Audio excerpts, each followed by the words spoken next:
My name is James Lally. We're in Dorless, Kilsalla.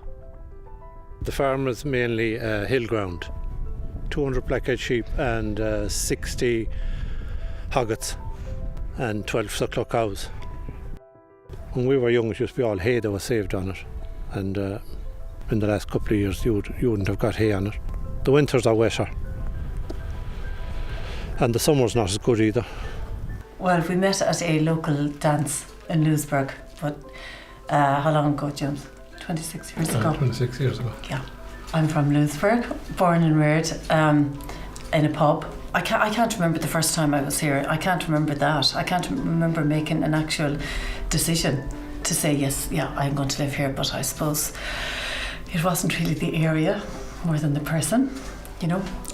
But actually now I wouldn't live anywhere else for loads of reasons, but one of them really is it's an absolutely brilliant place to bring up a family.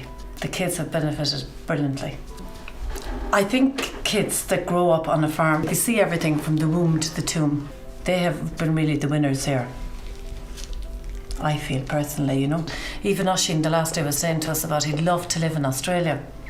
And I said, and what would stop you now from going? He said, if I could take the farm with me and the view and everything I've got here, because it's in him.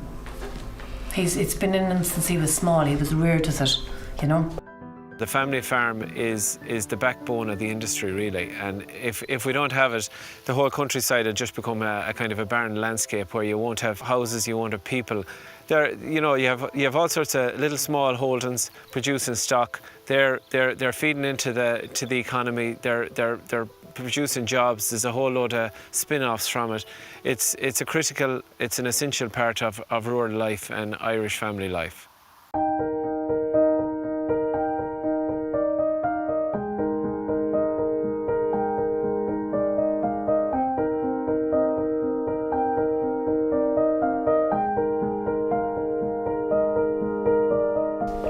There is a future for the family farm, but it would have to be supplemented by an income from some other source.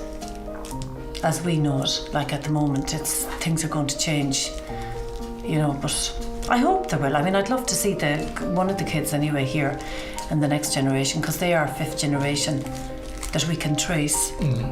I'm sure there were people here before that, but your dad can trace them back, can't he, to the famine? My father built walls on the land, my grandfather built them, and my great-grandfather. Clay ditch, clay banks, I think. And as they were clearing the land, they were using the stone to build the walls. I took a lot of them out. The quality of the land have improved a good bit. The fields have been cleared of stone and turned into pretty good ground. They'd dig around the stone and put turf on it and light the fire on it. And when the fire would be nearly quenched out, then they'd throw water on it and crack the stone that way. Now there's a machine on it, so it makes it a bit easier.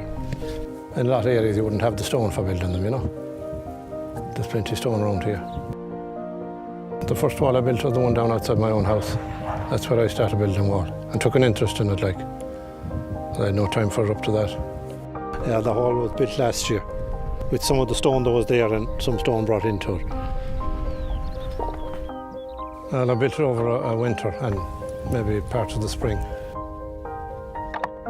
I like it, actually. Yeah. It's a wide wall, very wide wall, actually. I could have built a lot narrower if I wanted, but I think it's better that way. It's a double wall, actually. I think the novelty is worn off now, anyway. Yeah, it doesn't bother me anymore, as long as the sheep aren't crossing it.